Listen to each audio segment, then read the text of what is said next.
Welcome to the Grief Dreams podcast. Thanks for tuning in. This is where we have conversations with guests about life, loss, grief, and grief dreams, which can be dreams of your loved ones that have passed away. So if you want to know more about the topic, you can definitely check out our website, griefdreams.ca, for more information. And here are 4 ways you can help support the podcast and help us spread awareness on this amazing topic. So number 1, subscribe and rate the podcast on the platform that you listen to it on. Number 2, become a member of the podcast, and that's for as low as $1.50 a month. This helps us run the podcast, and you can find the Patreon link in the show notes. Number 3, you can take the Grief Dreams online course by Dr. Joshua Black at griefdreams.ca. And lastly, follow us on Instagram, Twitter, Clubhouse, and Facebook at Grief Dreams.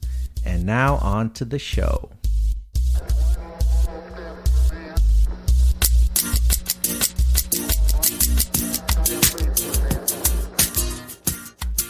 The new beginning. Welcome to the Grief Dreams podcast. My name is Sean Ram alongside Dr. Joshua Black. Happy to be here doing the podcast. On today's episode, we have with us Caitlin Garvey, and she is a writer and English professor in Chicago. She has had an MFA in creative writing from Northwestern University and an MA in English literature from DePaul University. Her work has been published in Post Road Magazine, Little Fiction, Big Truths, the Baltimore Review, the Tishman Review, and others. Her debut memoir, The Mourning Report, is about losing her mother to cancer and collecting the stories of the people who played a role in her mother's care. Caitlin, welcome to the podcast. Thank you so much for having me. I'm excited to be here. I'm excited to talk to you. So I'm glad we're both excited for this episode. And so just looking at your bio and seeing the book you wrote, it seems like you have a very unique story to tell.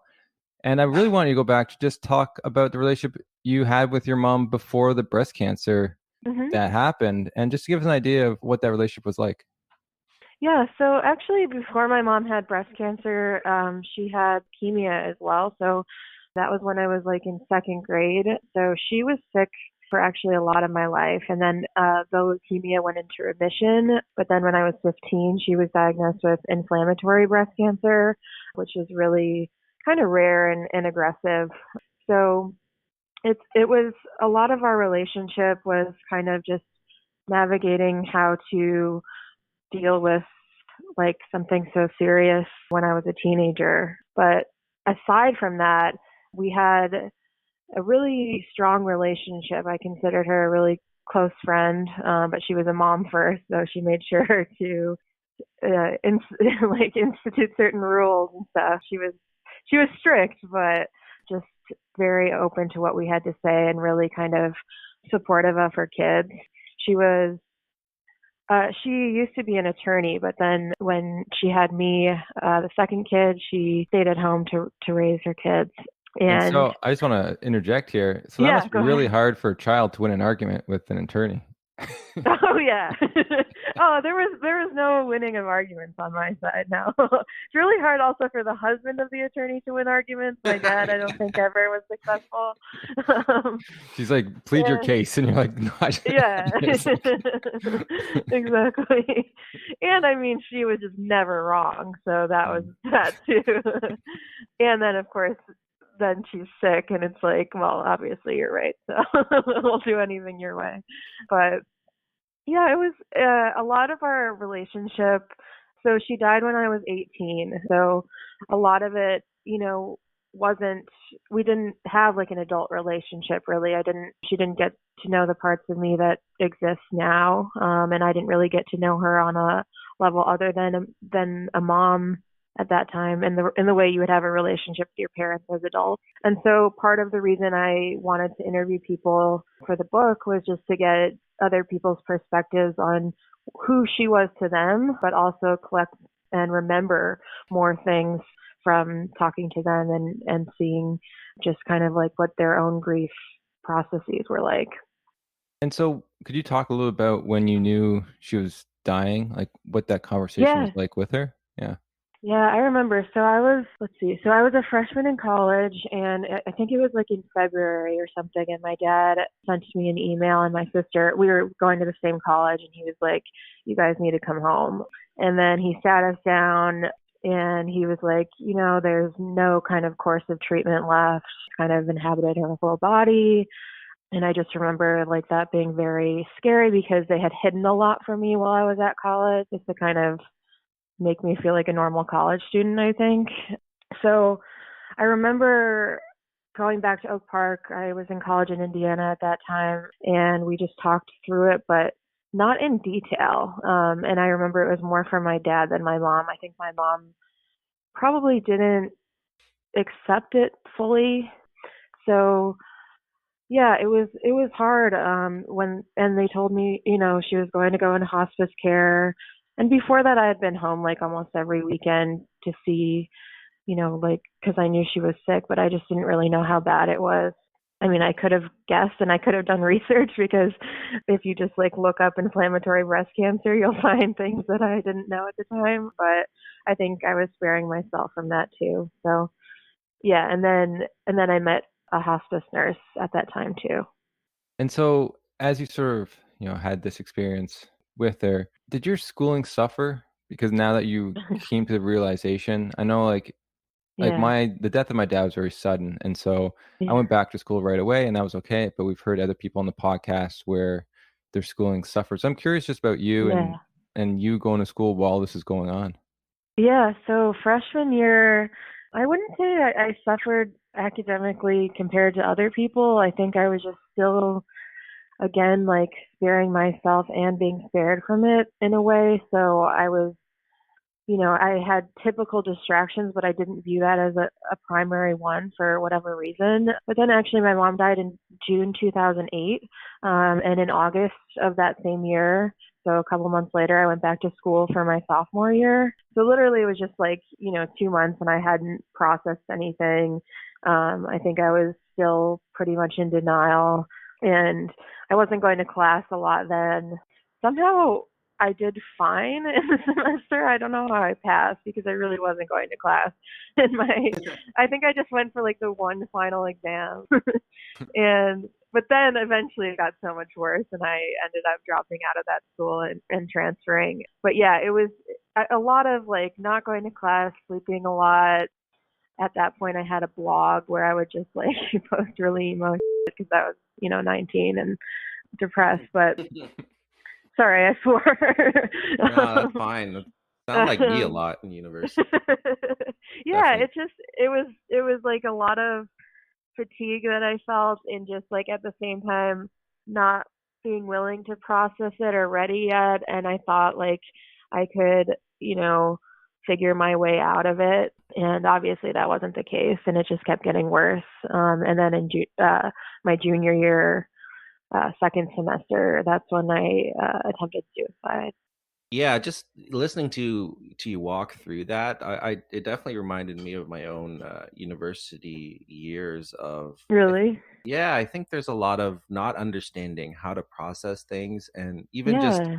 trying to, I guess, live a quote unquote normal life Yeah. and trying to fit in and like I could see why, your mother what your mother was going through, what your family was going through.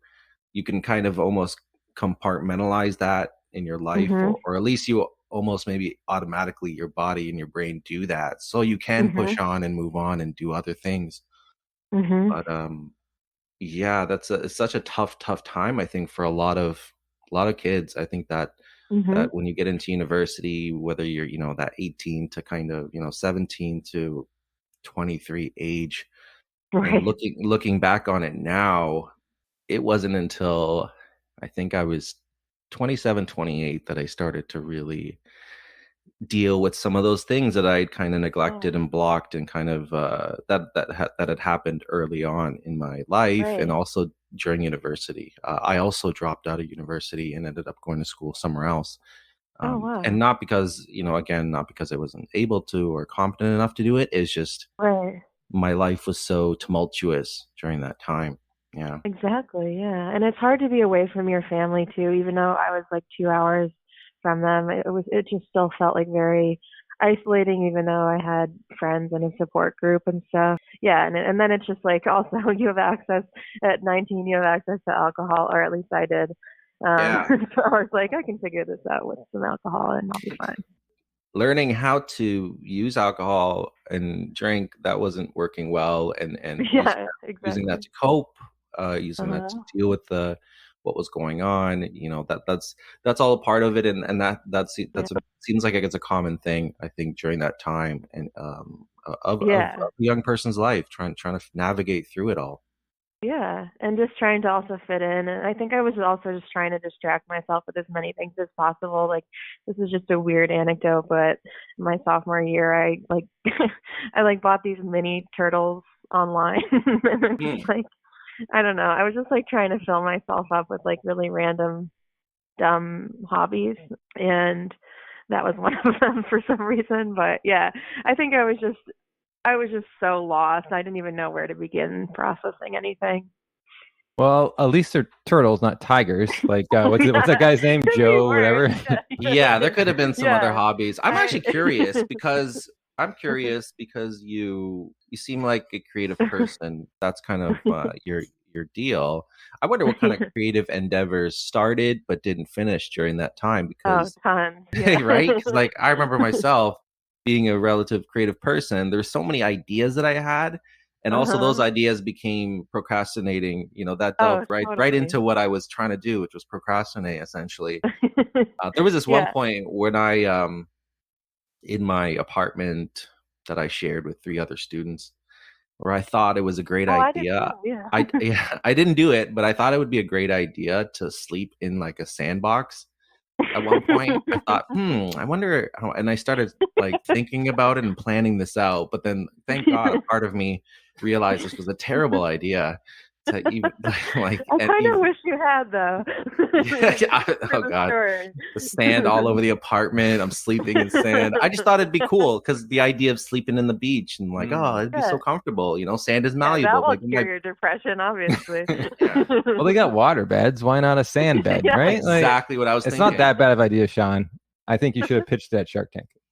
There I were mean, like sand parties where at the college I went to, like people would literally fill their apartments with sand, and you would just be invited and walk. Like it was disgusting. I don't know how they got the sand out, or it's not an idea if you can have the sand isolated, like with a cover, so that the sand doesn't escape, like a waterbed. You're right, oh like a yeah, waterbed, so that the water doesn't yeah, escape. But I was thinking more free sand, but that was terrible. yeah, yeah. Yours sounds more practical. Did you have any like? Can you remember off top of your head any crazy ideas or hobbies that you kind of got into? I can't. I just got really into like I also lived with three people, and they were really close friends, and we just did like dumb. Sorry again, I swore. But anyway, I think like we were just like one day we were just like deciding to dress and act as each other, just like things that kept us occupied, or like just got ways to get through the day at least. So yeah, it was a lot of not processing, and a lot of like weird stuff like that. Yeah, we had dance parties. Yeah, and I lived with all guys, and we'd had moments where we'd just start dancing and doing things, and it's good too. It's good because again, I'm happy I wasn't living alone during that tough Yeah. time. Hmm. That was nice. Right. Yeah, but at the same time, you have like then you feel like you have ultimate free. You're just with your best friends, and you're just like, mm, I hate the world, and I hate where I'm at right now. So really, I feel like I have nothing to lose, and that's a maybe dangerous mindset to have. Yeah, could you talk a little about that? What led to that first attempt? Because you said that you're Hmm. using drugs and Hmm. alcohol, you weren't dealing with your stuff. When did you notice that maybe it was a problem or it was leading there? Yeah, so see, so in my junior year, it was the second semester, and that's when I really wasn't going to class, smoking a lot of weed, but it wasn't like I wasn't drinking that much, honestly. But I was just really, really depressed and feeling isolated. But I remember the biggest feeling at that time was just like, what is my purpose? I have no idea what I want to do with my life. Like, I know what my mom's expectations of me were, but I have like it felt like I had no kind of independent dreams. And so I remember just feeling like, I don't see myself in the future. Like it was just impossible for me to picture it. And I just felt also too like I didn't fit in really, like other people were progressing and I was kind of just like either standing still or regressing. So that was kind of what was going through my mind prior to the suicide attempt. And then I just, I also just had undiagnosed depression and, coupled with grief, that was just too much for me to deal with. I wasn't on any medication. I hadn't even seen a psychiatrist at that point or a therapist. I think I saw like one therapist actually, but not for a long time. But anyway, yeah, I was just feeling kind of I don't even know where to begin processing all this, but also getting help. And you know, when I was so that happened when I was 20, I think. Yeah. So I just, you know, decided that really the only path for me was to not be alive, which is really like hard to admit, but that's where I was at the time. What were some of the kind of top overwhelming pressures that you were experiencing? You had mentioned that you weren't sure about your career path. Was that Mhm. something that you felt the pressure because you were in school to kind of do that and Yeah. I guess finish and go Yeah. through? And did you feel that from home because your parents were successful? Yeah. And also I think it was kind of me trying to figure out what I wanted for myself for the first time since like I said, my mom was very involved in our lives and kind of mapped out things for us in a way like not like she would make decisions for us, especially not, when I was a freshman in college, but like she I would at least bounce ideas off of her and see what she thought about them and really valued and cared about her opinion. It was a sort of like the first time where I was just like, oh, what am I supposed to do or what do I actually like to do, independent of my mom's expectations of myself. And I honestly, I think I was just so depressed that I couldn't come up with anything that I found enjoyable. And so, yeah, I just felt like I was out of place entirely. It's kind of the pressure cooker of school, right? I think sometimes Mhm. is Mhm. it's like merging onto a highway. Like, Yeah. everybody's going at a certain speed and then you're in that merge lane and they want you to speed up quick and you're like trying to Exactly. figure out this path, but at the same time you need time like to kind Yeah. of mull things over. And that's kind of why I wanted to become a teacher, honestly. Like I teach at a 2-year college, and I think a lot of people struggle. A lot of students that I've come across struggle with depression and anxiety and not wanting to go to class. And it's not like laziness or easily dismissible as a concern. And so I think I just wanted to say like, hey, I'm here if you need to talk, and like make sure that they're able to complete their assignments while still, you know, like taking care of themselves because I didn't really feel like a teacher reached out to me in that way. Yeah, and your mom was going through tough stuff and Mhm. a person that you depended on for guidance was dealing with their own stuff, and that Mhm. alone is a lot to kind of take on as a Mhm. family and as an individual, to kind of have that going on in your life, and that person Mhm. that you care about is going through other stuff, and now you got your mind on that place, and Mhm. then you're thrown into this kind of pressure cooker where everybody's and I look and again it's going through. I've also faced some of those like depression during that time and Mhm. anxieties, and you look around you and you think, you look at people in your class and you're like, oh, everybody's got it together and everybody's doing their Yeah, yeah. stuff and everybody's doing amazing, and this person's got this plan and this person's got that plan, and Exactly. meanwhile everybody's individually dealing with their own stuff. But that's just what the environment and the emotions and the depression does. Yeah, and it's so competitive too, and it's just by junior year, when junior year rolled around, everyone was like so clear. At least from my perspective, this was probably not actually the case, but everyone just knew, where they were going to end up or what they wanted to do even after graduation. And I was like, I'm nowhere near that. I don't even really like the major that I picked because I just can't even, again, see myself existing really in the future anyway. So, yeah, the pressure of that environment definitely played a role in it too. So after the suicide attempt, what was it Mhm. that actually helped you? Because Mhm. you're in a place now, you're laughing, you have a career, you've written a book, and so it's amazing to see how far you've actually come from a certain moment in your life. So I'm curious, what kind of wisdom did you gain within that time? Because if it was successful, you never would have been here. And so what, right? Like, so Yeah. what did you learn from that point on? Yeah, it's honestly nice to hear that because a lot of I mean, it's not like I have resolved everything and everything's peachy and I still struggle with depression, anxiety and grief, and especially in recent years with chronic fatigue. I'm tired a lot, I sleep a lot.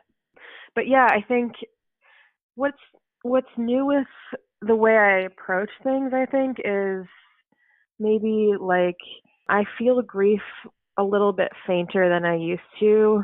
It used to just feel all consuming, like I was not a person independent of it. And now I feel like uh I have goals. I'm interested in doing things. And I know that sounds like very simple, but it took me a while to just be like, yeah, I do want to stick around to finish this at least, or do this thing, or have this experience.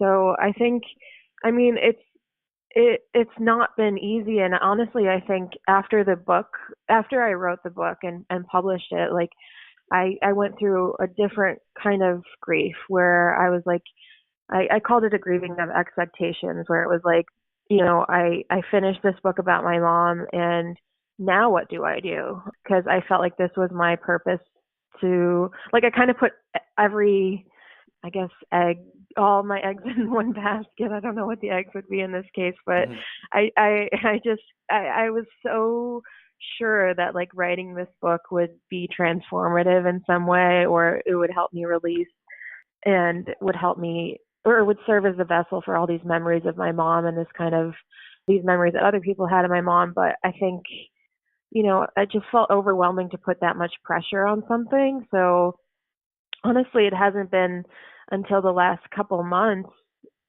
recently where I felt like independent of the book. Like I could be a writer, I could write about other subject matter, and I'm happy to write about other subject matter in a way that I'm actually driven again. And it just takes a while. Like for me, it's just like trying to be as calm as possible and notice like where I feel like small sparks of creativity or joy, and really focus on those. But yeah, I still have major depression, and I'm still trying to find out, the right medication or right, I guess, combination of medications. So it's gotten easier, but it also has changed a lot. And by it, I mean my grief and depression. I think, it's something I realize that it's going to stick with me. I'll always probably be experiencing it in some form, but accepting that has helped too. Just like, how can I be the best person I can be while I'm depressed? How can I, be like a good wife and a good sister? So I try to focus more on like accepting the depression as maybe a part of me, and that has actually helped. Yeah, I sympathize with what you're saying right now. I think I think it's a problem I think we face in society, and it's specifically a problem I think a lot of creative people come across is Mhm. kind of seeing ideas come and go. And sometimes if you don't have an idea that you're working on, or that you've decided to that this is it that I'm going to pursue, Mhm. it can cause a lot of strain and anxiety and negative emotions. I think, like, Mhm. for example, like with me, it was specifically, I went years without kind of, I couldn't decide what I wanted to do, like, because I had so Mhm. many ideas of creative endeavors, and Mhm. it caused problems in purpose and fulfillment. And I think that's Yeah. such an important thing for a person to have, is some sort of fulfillment and purpose in life. Mhm. And that can cause you to then have a focus and a joy and something to kind of birth. Like, it's a when you have an idea and you see it through and you say, "This is the idea I'm going to go with." It's the birthing process, and you're seeing it grow, and you invest time and energy into this process. Uh, Mhm. and then let's say that project ends, and then you have nothing. And then Right. if you don't decide to kind of pick up another thing on the way, it can be very, negative. Those Mhm. sad or depressing or whatever. For me, the podcast was an idea that I gave me such fulfillment, and Mhm. why it's continuing to this day is because it was a project that I was able to focus on and kind of develop and grow. And I saw I see till this day such potential in it. So it's giving Mhm. me that purpose and fulfillment that I need. But if I didn't have this, and let's just say before the podcast, I Mhm. was in that middle zone, that purgatory of like, well, I don't have a project. And then you come Mhm. up with, I came up, like any creative person, they come up with ideas, but then you see the death of that idea, and then you're grieving it. Yeah. It's just, Yeah. Yeah. yeah. And I think it's important, like, yeah, it is important to have a purpose, but also like the reverse, like detaching yourself from the idea that like you're made to do one thing or a few things is important too. Is like just seeing yourself as a person who is trying Mhm. to be the best they can be is important too. Like Yes. if you see it as, I don't have a project, I'm, in the weeds or whatever, then I think that gets a lot harder if you're, constantly focused on, am I getting fulfillment from this? Because sometimes it's just like, even in a job you love, you're not going to, be totally or feel totally fulfilled on a given day. And I think so, just, feeling like you're doing your best is, should be enough. Yeah. I mean, Yeah. it doesn't often feel that it is, but No, yeah. absolutely. And that's a great point. And that's I think moving forward, for even just talking about myself, I think finding, like, I work a job that I work, I don't love necessarily, but I like Hmm. aspects of it. Right. I understand the purpose of it, but I also don't limit myself personally on the goals. Like before, I used to always just reach out for the big goals and those permanent goals, Exactly. because I never had any big goals or permanent goals. Right. But now that I have some of those big ones, then I can kind of just fulfill myself with those small mini ones and find Mhm. gratitude and beauty in those small ones, whether it's, Mhm. growing a garden and planning that out for the Yeah. season, or whatever that small mini goal is. And those are super important too, to keep that fulfillment and that energy Mhm. going. But you're absolutely right. Like, not to be, it all comes down to being kind to yourself and not beat yourself up about not using the best of your potential, because you do Mhm. recognize you are an amazing person, you're a creative person, you've got a lot of energy and stuff like that. But again, back to the Mhm. analogy, when you see a highway and everybody's racing forward and you're still like Yeah. trying to merge, that can be a difficult process. Seeing, Yeah, of a course. Yeah. we live in a comparison world, and we're seeing people around Yeah. us, share their brilliant ideas and do amazing, brilliant Yeah. things, and they can be very frustrating.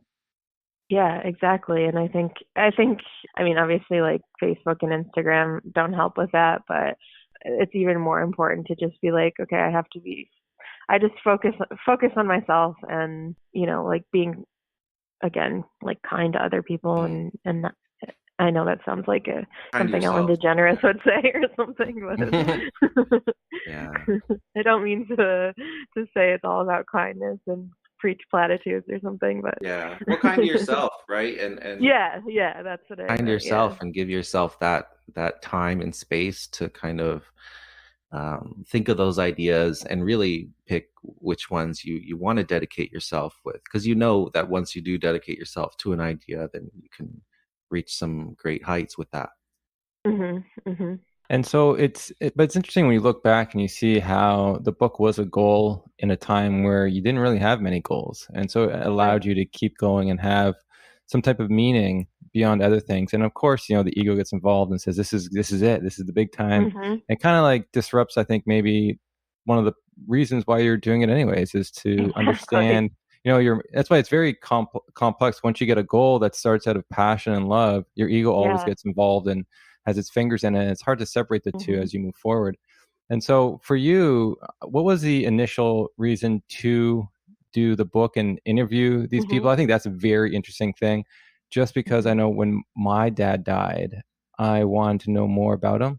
It's really interesting. When he Mhm. was alive, Yeah. we talked a little bit, but I didn't ask about his childhood. Like really his life only Exactly. started when I was like a kid. Like Right. what did you do when I was a Right. kid? Right. Like I didn't know what he was Yeah. as his and when he was a kid. So I would ask after he died, I asked my grandma stories, his sister, and even my mom, Oh, cool. like what they were like, what he was like in relationships and stuff like that. So I really try to get a Mhm. better overview of who he was. And so I'm just curious Mhm. for you, what started that journey, and did you learn anything new?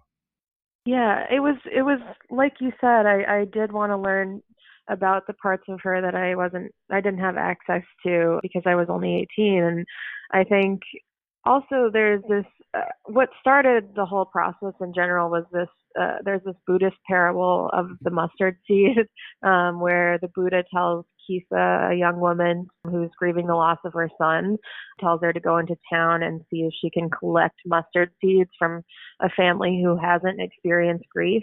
And she comes back to him empty handed, and he kind of lectures her about impermanence, and she finds comfort in that, like just that like everyone's kind of gone through the same thing. And I was curious about that because when I, was introduced to that story, I I actually don't find comfort in the fact that other people are going through at least through the same thing. It's like it's to me it's very depressing. It's like everyone's just trying to navigate this. But I was curious in that way of if I could relate to people that maybe I would never talk to about my mom otherwise, about their grieving processes, not just about my mom, but also people in their lives that they've uh, grieved as well. So I wanted to get more of to paint more of a portrait of my mom through their memories or their even just kind of like brief moments with her. Like, for instance, I interview a Catholic priest who he was the priest at my parish.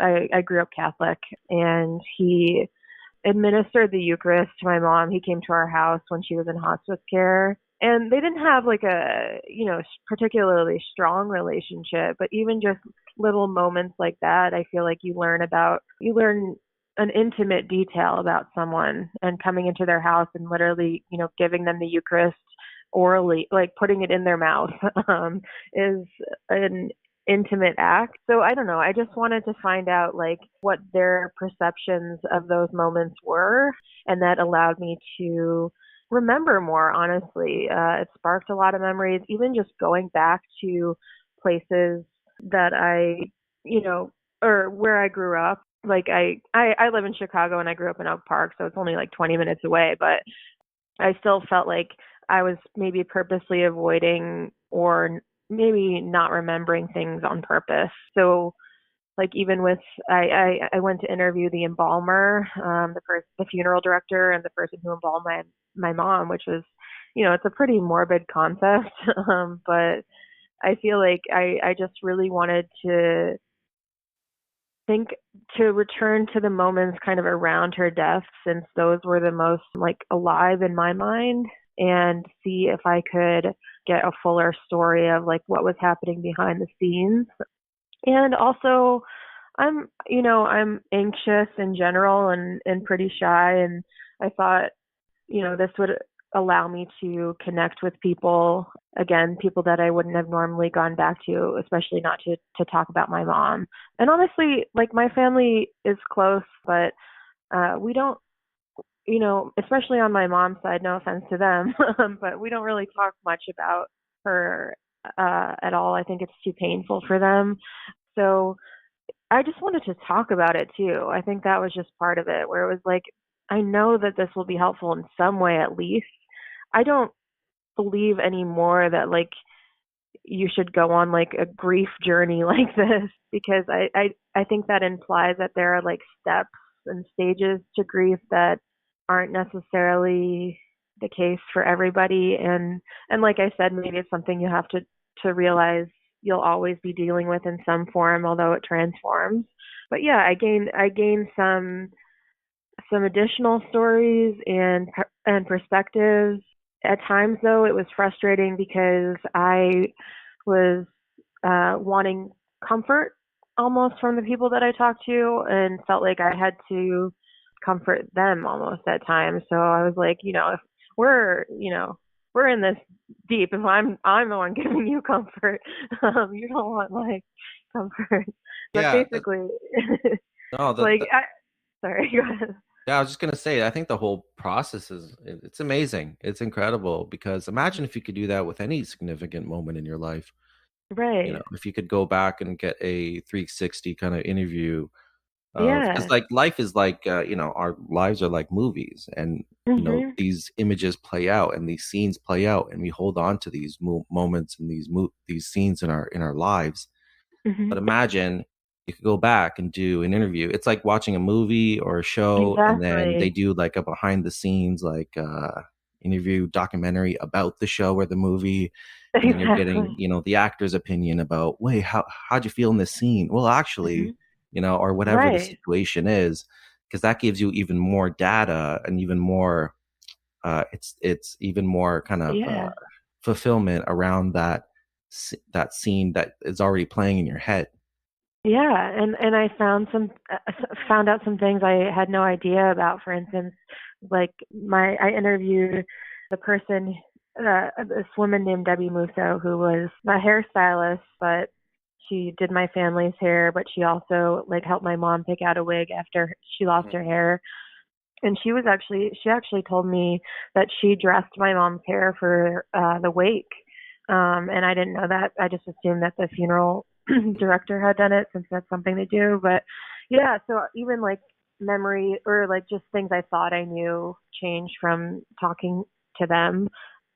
But it was hard because I had a lot of stories, and I didn't really know what to do with them. And going back in that way is, I mean, I knew it would be emotional, but I was feeling at the time, when conducting the interviews, really irritable, and really just like questioning all the time why I was doing this in the first place. It's like it felt like at times like self-inflicted torture. I was like, I mean, I did this. It was my idea to write the book. Why? So I feel like a lot of times I felt just really like lost and even more confused. But now I'm able to, after the last time I actually finished writing this like 4 years or so ago. So now that I'm able to step away from it, I can see it as, something different, something positive, collection of stories, but also kind of like a time capsule of how I was feeling at that time. Like I'm kind of embarrassed. This isn't a great way to sell my book, but I'm kind of embarrassed to read some of the parts over again, because it's like it reflects my thoughts exactly at that time. Although I wouldn't now, maybe I would even consider things differently. I think with time you reflect on things even more, or different experiences lead you to different conclusions, obviously.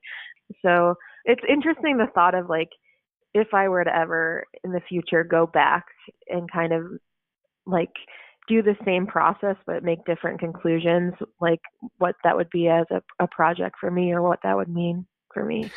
Kudos to you. I think it was incredibly difficult to do something like this because it is a relatively immersed in grief. Hmm. It dips into the negative. People, the convention is, oh, well, move on from this, Right. move on, don't go back. Hmm. Whatever. But in life, you have to take the good with the bad. And why not? Exactly. Why not put this in the same, why not want to go back and immerse yourself in an event from the Mhm. past, bad as well as good?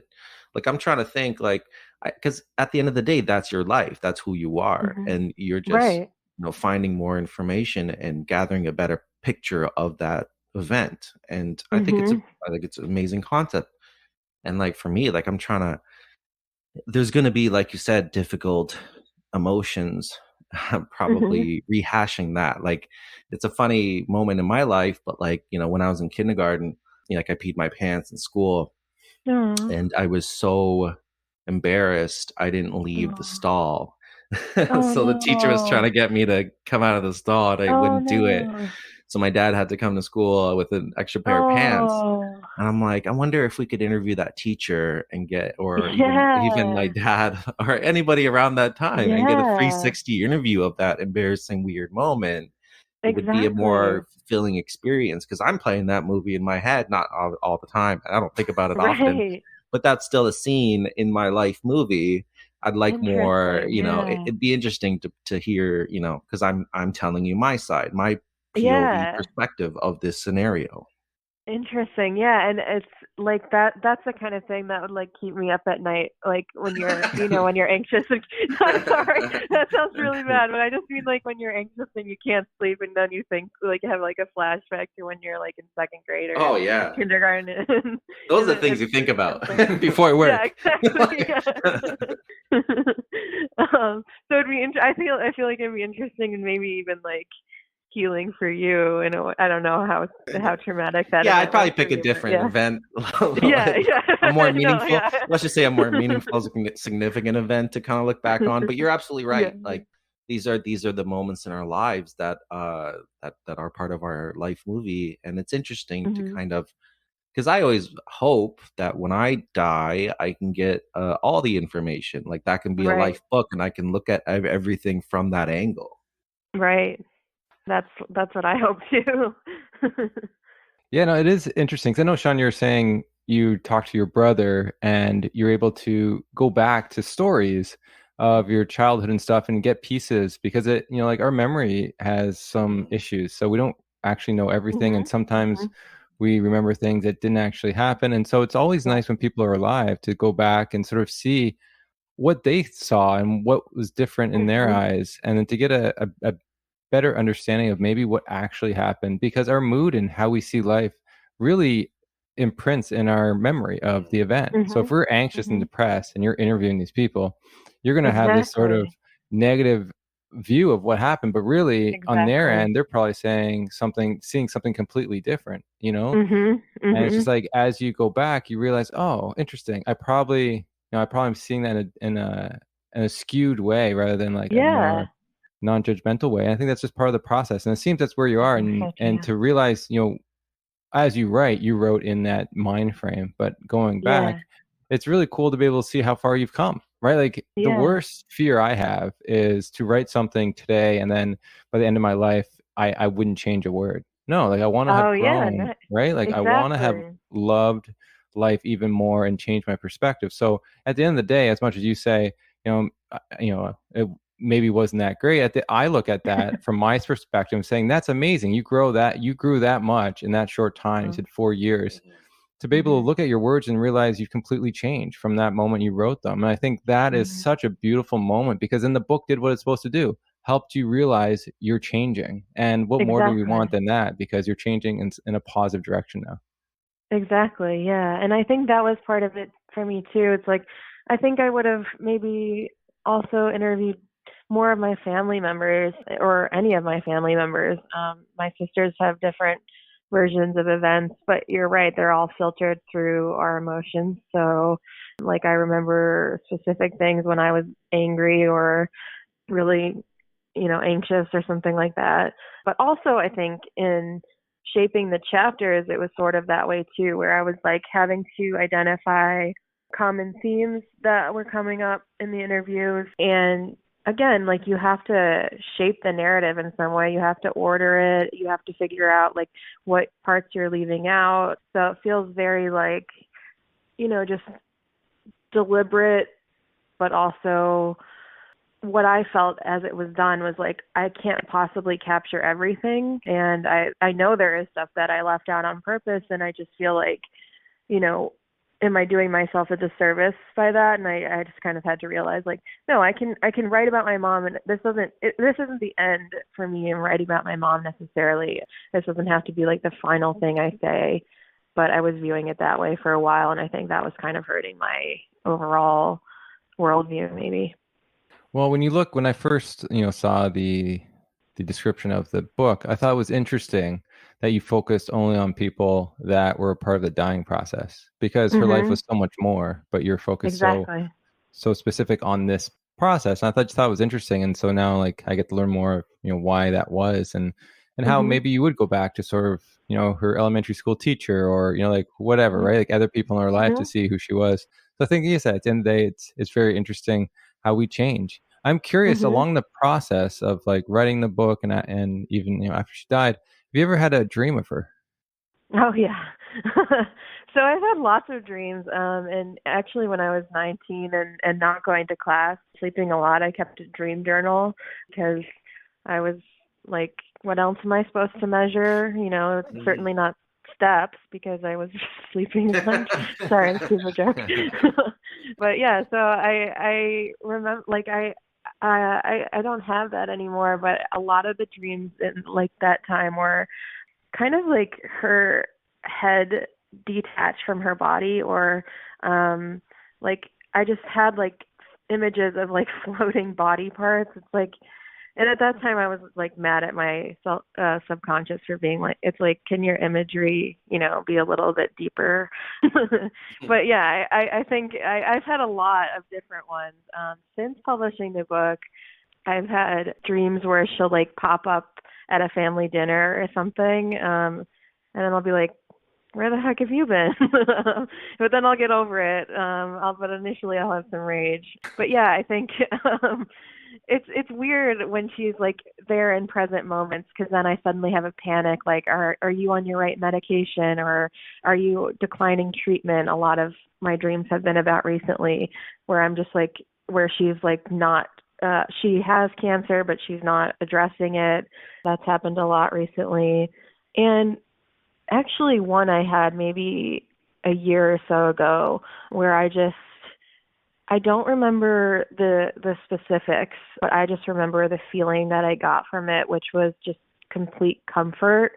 I just woke up, and then I knew she, like, it was just such a good dream that I wanted to basically just go back to sleep forever. So there have been some times like that where it impacts the next day. But for a lot of them in the beginning, especially, were just like bits and pieces of her, literally, like, her head detached from her body. But I just like anxiety dreams, I guess you would call those. Yeah, they're definitely related to what you're going through. And, like, I thought the one dream that you basically told me about prior was this dream where she was talking about your book, and she was like mad at you for publishing a book. Can you talk about that dream? I thought that was super interesting, because I've heard other dreams where the deceased is encouraging the person because they're writing the book, like they're it's like celebration. Yeah. And so this is it's the opposite. And so I'm just curious to talk about that a bit. My mom was very, this is what, I don't mean to make her sound awful, but I also don't believe in that thing where like people are saints after they die.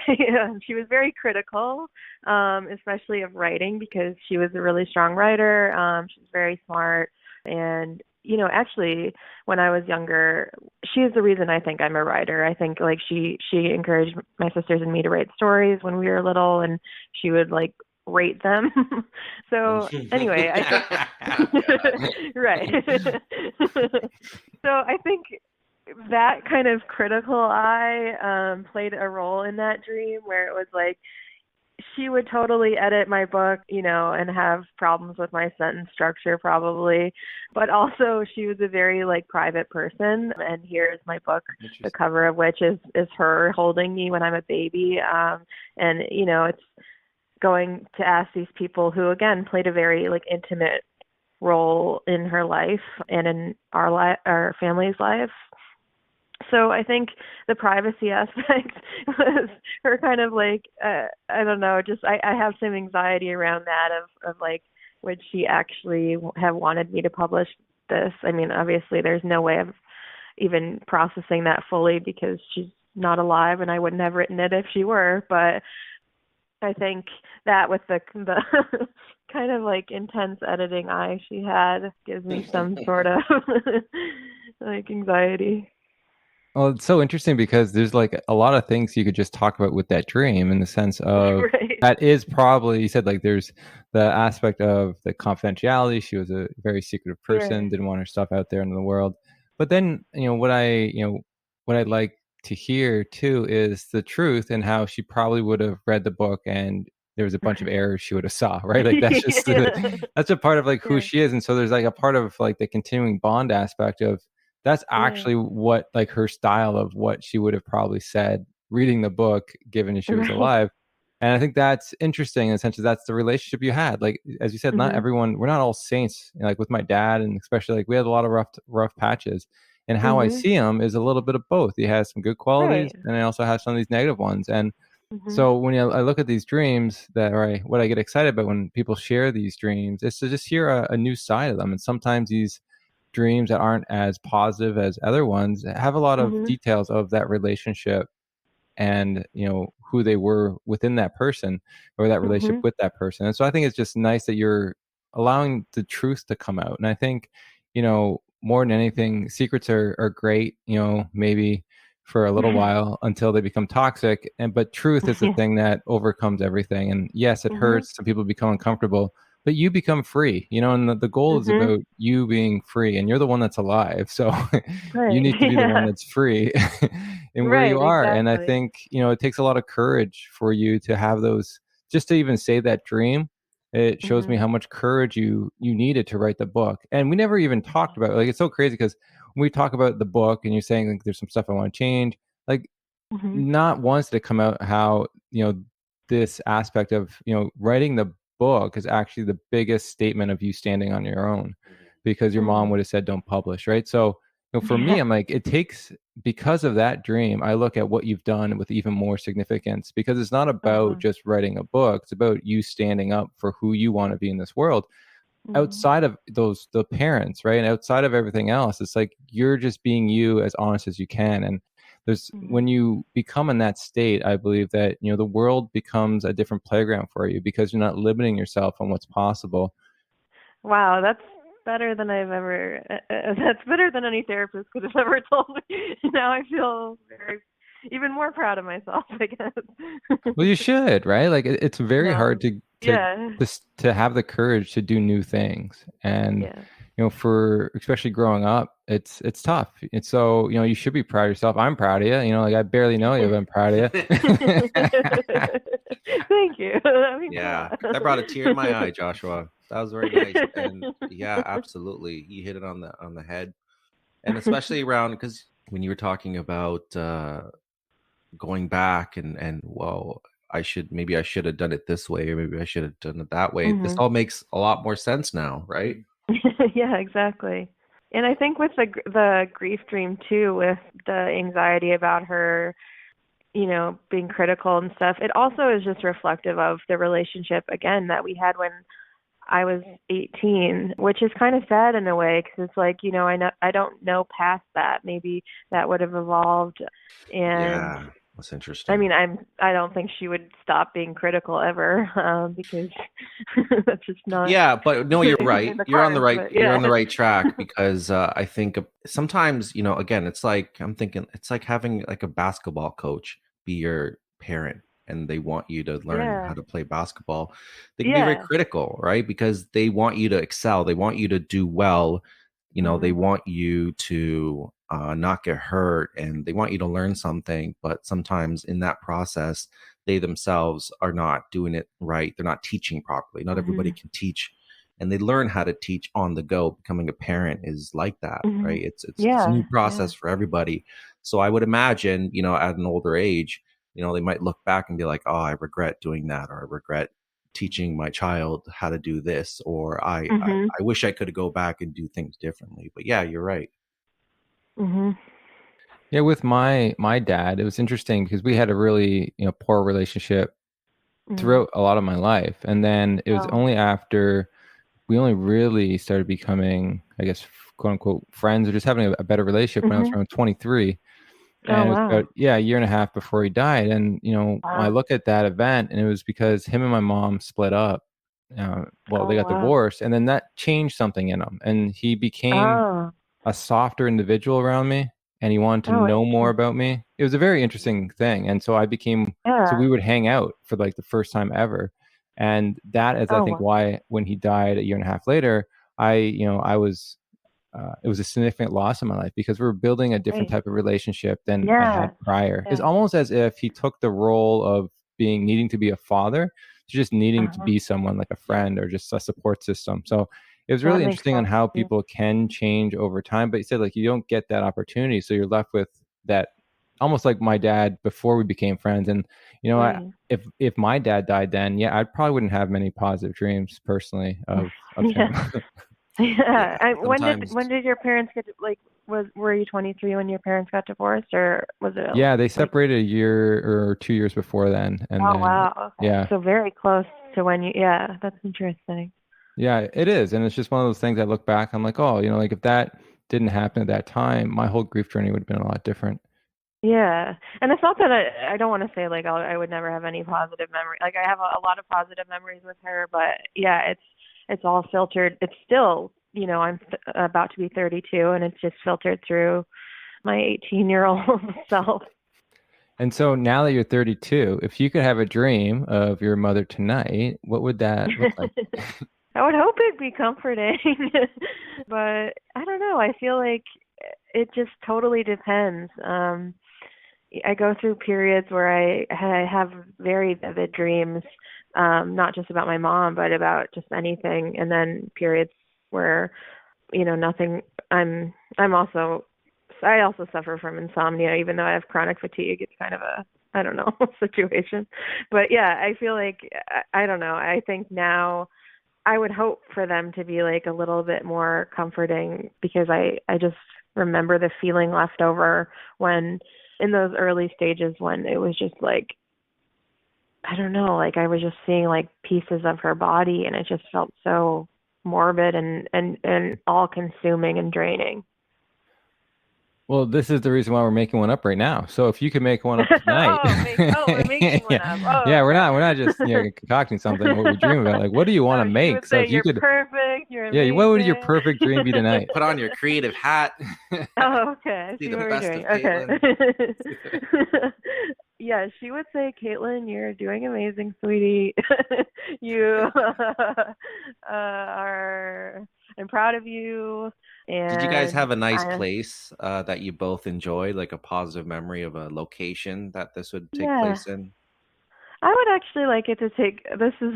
I would like it to take place in Wisconsin Dells. I know, like nobody would choose that place out of all places in an ideal world, but yeah, we used to go to the Dells when I was little, like almost every summer. And she and I actually she taught me how to swim there, and then I swam in high school. So I think, you know, actually, what's weird about that is this is kind of off subject, but the day after. I want to say, yeah, the day after she died, the Lake Delton in Wisconsin Dells, where she taught me how to swim, dried up completely. So it's like a nature's response to something, maybe.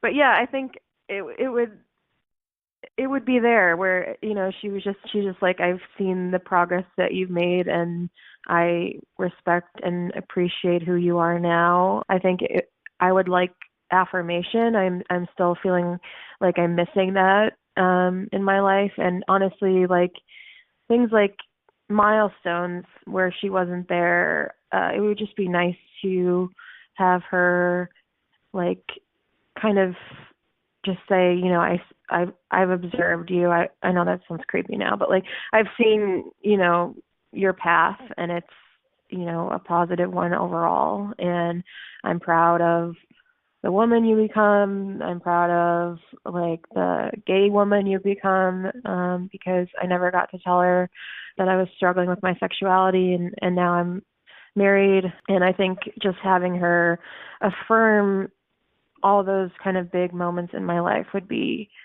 kind of the perfect dream. Wow, that's amazing. I would Yeah. love to see that. And how would you respond to that in a dream? Just curious. Like hearing that, like what would you do? Would you like hug her? Like would you say something to her? Like Yeah, I think I would say, wow, that's hard. I don't know. I don't want to say what I would say because it's probably wrong coming up with it on the spot. I think I would just want to hear from her. I'm sick of hearing from myself, honestly.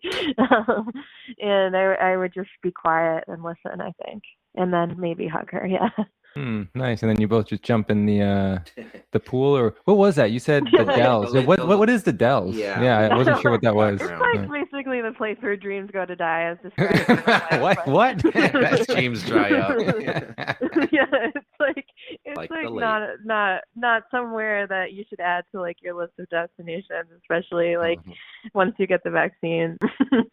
It's just like there's nothing there, so they added like a bunch of it's an amusement park location where there's also water parks and stuff, and it's like objectively a sad place, but I have good memories there. When I was a child, we used to go to this cabin that my parents' friend had let us rent for free, I guess, and then we would just go on go-karts and swim, and even go with my grandmother, who would make us banana bread, and it was nice. Yeah, well, again, this is the beauty of the dream world, because you can, make it lively again, make it amazing, and probably make that, whatever that lake or whatever that area is, full again. Yeah, spruce up Wisconsin Dells. Yeah. There you go. Is there like a ride you would want to like incorporate in there that maybe is like creative? Oh, no. And no, like a drop zone? I don't think I actually ever enjoyed any of the rides, and like we still go back there just because my dad has a soft spot for it, and so do I mean, and my sisters, but it feels as an adult to go back to like a place with just like filled with go-karts and like haunted houses. It feels kind of weird, but yeah, there was nothing particularly that I like about the amusement parks that I love, but I think I would definitely, there was this pool outside the cabin. That's where I learned to swim there, and then we also swam in Lake Dalton, but I would definitely, I used to actually swim laps with her in the mornings, and when I was in high school too. So even later on, long after she had taught me how to swim, and that has always been. I've revisited that pool in recent years, and that's always been kind of a source of comfort for me.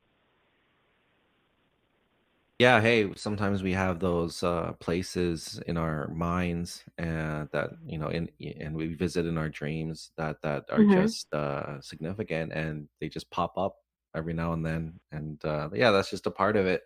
Caitlin, this has been such a great conversation, and it was so cool learning about you, and just hearing from you. You're super funny, and just just your life is very interesting. And can you tell us where people can get the book if they wanted to take a look at that? Yeah, so the book is called The Mourning Report, MOURNING, and you can find it on the Homebound Publications website. It's also available on Amazon and like all of those stores. And you can also visit me at my website, which is CaitlinHoganGarvey.com. And if they want to take a course by you, where can they go? Yes, I teach at Oakton College right now in Illinois. You have to register as a student, but you could. But I also do some tutoring. If anyone wants to reach out to me and needs like me to go over a personal essay or something. Excellent. Thank you so much, Caitlin. And thank you to everybody else who's listening. You can tune into our next one. We'd like to end the podcast with love and gratitude from us to you. Thank you again for listening to the episode. We hope you enjoyed it. If you want to learn more about the topic, please check out our platform at griefdreams.ca. On there, you can find our 2 online courses. So the first one is a Grief Dreams workshop that I developed, which is designed to help you learn all about the topic. And the second one is Crazy in Love, Using Romantic Relationships as a Vehicle for Growth, And this is designed to help you rethink modern intimate relationships, and that is by myself and Jade Carling Black. On the website, you can also book a one-on-one Grief Dreams consulting session with me to discuss your own dreams, or if you want to learn more about the topic. You can follow us on Instagram, Twitter, Clubhouse, @Grief Dreams. We have 2 clubs on Clubhouse that you can follow, and those are Grief Dreams, and the other one is Grief Cafe. If you have Facebook, you can follow our Grief Dreams podcast page to be notified when we release new episodes. You can also join the Grief Dreams Facebook group, and on there you can share your dreams and hear more dreams of others. Once again, to help support the podcast, please subscribe and rate the podcast on your platform that you listen on. This helps our show come up when people search for grief podcasts to listen to. Also, you can become a member of the podcast through Patreon, and we have 3 membership levels, $1.50, $7, and $20 a month. So if you want to give, please go there to see what perks we have to offer. This money helps us run the podcast. You can find the Patreon link in the show notes below. We would like to thank all of those who continue to support us. Thanks again for listening, and we hope you can be comforted by your dreams tonight.